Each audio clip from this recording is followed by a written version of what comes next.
Hello students, जैसे कि हम सभी ने इसके पहले पीरियड में भारत की न्यायपालिका की शुरुआत की थी, जिसमें हमने न्यायपालिका की संरचना के बारे में देखा और उच्चतम न्यायालय के बारे में देखा। भारत के संविधान के बारे में हमने चर्चा की। अब जो है हम देखेंगे न्यायालय की सक्रियता, कि न्यायालय जो है वह किस तरह से सक्रिय रहता है। तो न्यायालय में अगर कोई विवाद आता है तो उसे न्यायालय द्वारा ही हल किया जाता है। ऐसी न्यायालय के बारे में पारंपरिक छवि है, अर्थात ये हम सभी जानते हैं कि अगर कोई विवाद, क्योंकि न्यायालय की संरचना का प्रमुख ध्येय ही यही है, उद्देश्य यही है कि लोगों के विवाद को सुलझाना। तो यहाँ पर जो भी मसला जाता है, जो भी समस्या या विवाद न्यायालय में जाते हैं, तो ये न्यायालय द्वारा ही सुलझाए जाते हैं। पिछले कुछ दशकों से न्यायालय की छवि में परिवर्तन हुआ है और न्यायालय सक्रिय हुए हैं। न्यायालय भी इस रूप में सक्रिय हुआ है अपने कार्य को लेकर। इसका अर्थ है कि न्यायालय अब संविधान में निहित न्याय, समता जैसे उद्देश्यों की पूर्ति के लिए अपनी भूमिका निभा रहा है, क्योंकि ये संविधान में लिखा गया है कि सभी जो है, सभी को समान रूप से, सही रूप से न्याय मिलना चाहिए, सभी को समता का अधिकार है। तो समाज में दुर्बल वर्ग, अर्थात जो कमजोर वर्ग के लोग हैं, जैसे महिला, आदिवासी, मजदूर, किसान और बच्चों को कानून संरक्षण देने के लिए प्रयत्नशील है और इसलिए जनहित याचिकाओं की भूमिका महत्वपूर्ण रहती है। तो यहाँ पे एक क्वेश्चन बनता है कि जनहित याचिकाओं की भूमिका महत्वपूर्ण क्यों है। तो जनहित याचिका क्योंकि समाज में दुर्बल वर्गों, महिला, आदिवासी, मजदूर, किसान, बच्चों को कानून द्वारा संरक्षण देने का प्रयत्न न्यायालय द्वारा किया जाता है और इसीलिए जनहित याचिकाओं की भूमिका महत्वपूर्ण है। अब हम आगे देखेंगे उच्चतम न्यायालय के कार्य, कि उच्चतम न्यायालय के प्रमुखतः कार्य कौन कौन से हैं। तो पहला कार्य है संघ राज्य के न्यायालय की भूमिका के रूप में केंद्र शासन और घटक राज्य केंद्र शासन एवं घटक राज्य और घटक राज्यों के बीच के विवाद को हल करना। अर्थात यहाँ पर ध्यान देना कि केंद्र शासन और घटक राज्य का विवाद, इसके अलावा घटक राज्य और घटक राज्य मतलब आपस के जो उनके झगड़े हैं। दूसरा है घटक शासन और घटक राज्य और फिर घटक राज्यों के बीच के इन सभी के विवादों को सुलझाने का प्रयास करना। दूसरा है नागरिकों के मौलिक अधिकारों की, नागरिकों के जो प्रमुख अधिकार हैं उन अधिकारों की रक्षा करना और उसके लिए आदेश देना। और तीसरा है कनिष्ठ न्यायालय, अर्थात जो सबसे छोटा न्यायालय है, तो कनिष्ठ न्यायालय द्वारा किए गए निर्णयों पर पुनर्विचार करना। क्योंकि जब हम हाई कोर्ट होता है, राइट, अब हाई कोर्ट से केस जो है वह सुप्रीम कोर्ट पे जाता है। तो जब हाई कोर्ट अपने केसेस को भेजता है या वो फैसला सुना देता है, तो अगर कोई व्यक्ति उससे संतुष्ट नहीं है तो वह अपने केस को सुप्रीम कोर्ट में लेकर जाता है, उच्चतम न्यायालय में लेकर जाता है। तो इस तरह से कनिष्ठ न्यायालय ने जो न्याय सुनाया है, निर्णय सुनाया है, उस पर पुनर्विचार, फिर से विचार करने का कार्य उच्चतम न्यायालय करता है। राष्ट्रपति सार्वजनिक दृष्टि से महत्वपूर्ण प्रश्न पर संवैधानिक परामर्श मांगते हैं, तो उन्हें सलाह देने का कार्य जो है वह उच्चतम न्यायालय द्वारा किया जाता है। तो इस तरह से उच्चतम न्यायालय के कार्य हैं। अब हम देखेंगे कि न्यायालयिक पुनरावलोकन किसे कहते हैं, अर्थात पुनरावलोकन, फिर से विचार करना। तो न्यायिक पुनरावलोकन क्या होता है। उच्चतम न्यायालय पर और एक महत्वपूर्ण जिम्मेदारी होती है, उसका प्रमुख एक कार्य है कि वह क्या करता है, संविधान का संरक्षण करना।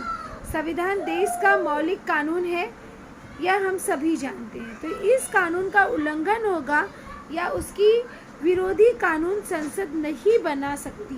कार्यकारी मंडल की प्रत्येक नीति और कृति का अर्थात कार्य का संविधान में सुसंगत रखना जरूरी है। इसलिए संसद का कोई कानूनी या कार्यकारी मंडल की किसी कृति से संविधान के प्रावधानों का उल्लंघन होता है, अगर कोई संविधान का उल्लंघन करता है या संविधान के नियमों को नहीं मानता है, तो न्यायालय उस कृति को असंवैधानिक अथवा गैर कानूनी मानकर उसे रद्द कर देती है। अर्थात ऐसा कोई कानून जब बनाया जाता है जिससे संविधान को हानि पहुंचती है, संविधान का उल्लंघन होता है, तो ऐसी नीति को सरकार जो है यहाँ पर न्यायालय जो है उसे रद्द कर देती है। और इसी को कहा जाता है, इस अधिकार को ही न्यायिक पुनरावलोकन का अधिकार कहा जाता है। अब हम इसके आगे देखेंगे कि सार्वजनिक प्रश्नों को हल करने के लिए प्रयत्नशील नागरिक, सामाजिक संगठन अथवा गैर सरकारी संगठनों द्वारा संपूर्ण जनता की ओर से न्यायालय में जो याचिका दायर की जाती है उसे जनहित याचिका कहा जाता है। तो यहाँ पे एक प्रश्न हमारा बनता है कि जनहित याचिका किसे कहते हैं? तो उत्तर यहाँ से हमारा कि जनहित याचिका का अर्थ होता है सार्वजनिक प्रश्नों को हल करने के लिए प्रयत्नशील नागरिक, सामाजिक संगठन अथवा गैर सरकारी संगठनों द्वारा संपूर्ण भारत की ओर से न्यायालय में जो याचिका दायर की जाती है उसे ही जनहित याचिका कहा जाता है। और न्यायालय इस विचार पर विचार करने का निर्णय देता है। अब हम देखेंगे उच्च न्यायालय। अब हम उच्च न्यायालय के बारे में अध्ययन करेंगे कि उच्च न्यायालय क्या है, उसके कार्य क्या हैं और किस तरह से उसकी रचना होती है। तो भारतीय संविधान में निहित अर्थात भारतीय संविधान में उल्लेखित प्रत्येक घटक राज्य के लिए एक उच्च न्यायालय स्थापित करने का अधिकार संसद को दिया गया है। ध्यान में रखना कि हर एक राज्य में एक उच्च न्यायालय होता है और इसका अधिकार संसद को दिया गया है। वर्तमान समय में अपने देश में 24 उच्च न्यायालय हैं। तो वर्तमान समय में भारत में कितने उच्च न्यायालय हैं? 24। उच्च न्यायालय में एक मुख्य न्यायाधीश और कुछ अन्य न्यायाधीश होते हैं। तो इस प्रकार से उच्च न्यायालय की न्यायाधीश होते हैं। राष्ट्रपति उच्च न्यायालय के सभी न्यायाधीशों की नियुक्ति करता है। तो न्यायाधीशों की नियुक्ति कौन करता है? राष्ट्रपति। उच्च न्यायालय के जितने भी न्यायाधीश हैं उन सभी की नियुक्ति राष्ट्रपति के द्वारा की जाती है। अब हम देखेंगे उच्च न्यायालय के कार्य। अपने अधिकार क्षेत्र में अधीनस्थ न्यायालयों पर नियंत्रण रखने का और देख रेख करने का अधिकार उच्च न्यायालय के पास होता है। दूसरा अधिकार है मौलिक अधिकारों की रक्षा करने के लिए अर्थात जो नागरिक हैं उनके अधिकारों की रक्षा करने के लिए आदेश देने का अधिकार यहाँ पर उच्च न्यायालय के पास होता है। तीसरा, जिला न्यायाधीशों की नियुक्ति करते समय राज्यपाल उच्च न्यायालय का परामर्श लेते हैं।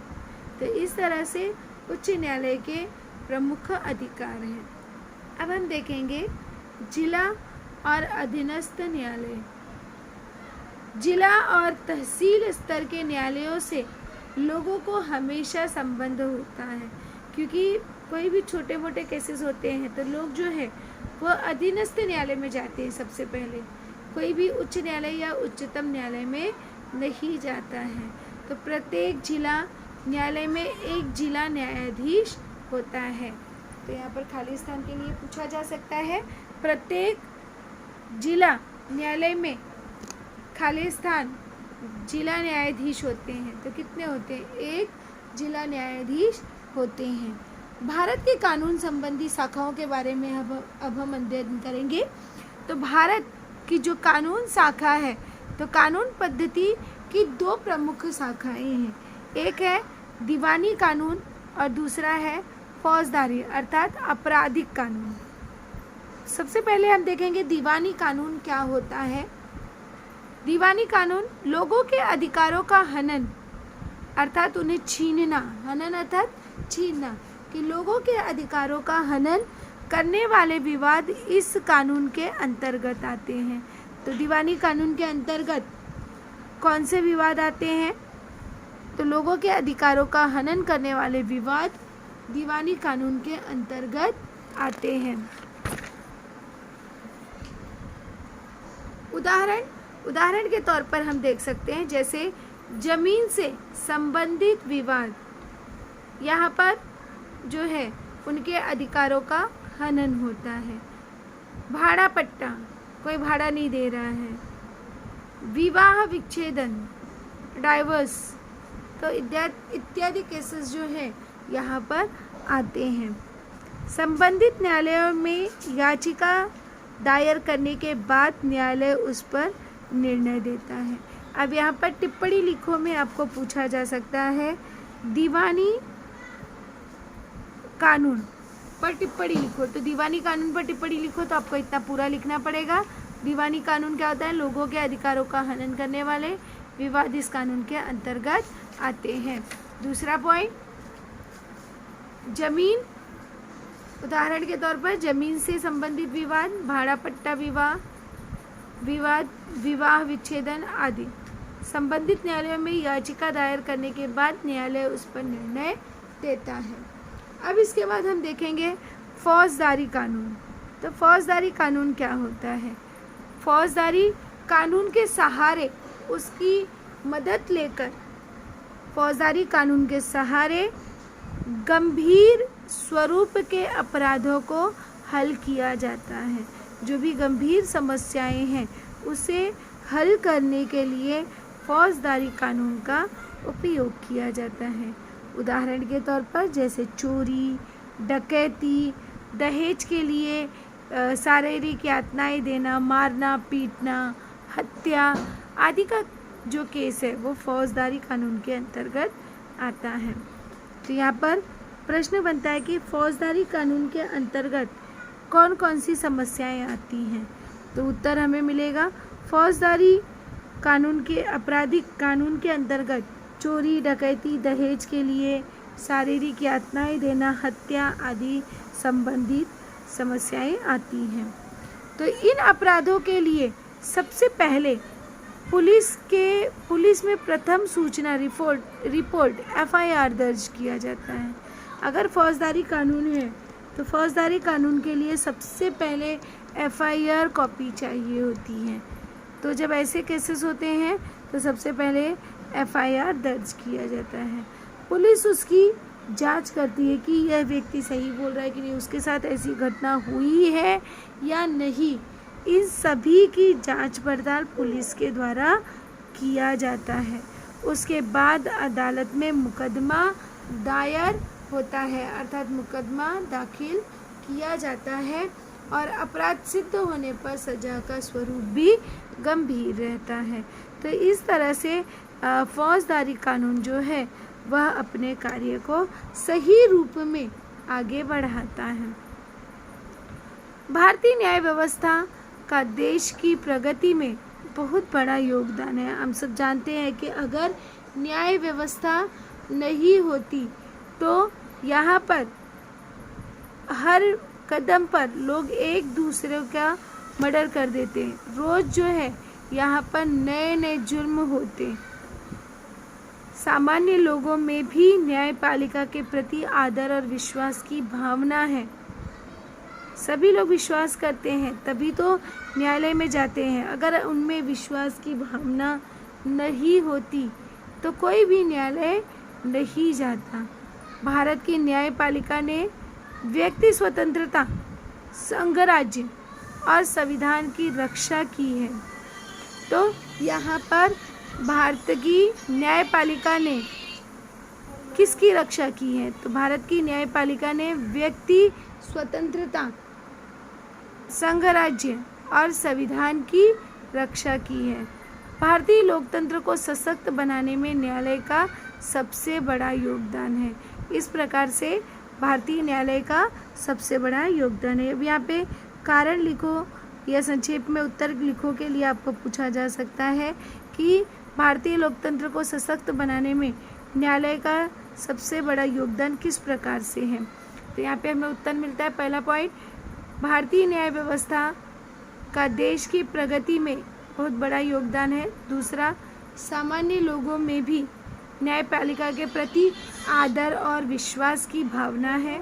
तीसरा पॉइंट, भारत की न्यायपालिका ने व्यक्ति स्वतंत्रता, संघ राज्य और संविधान की रक्षा की है। तो इसलिए भारतीय लोकतंत्र को सशक्त बनाने में न्यायालय का सबसे बड़ा योगदान है।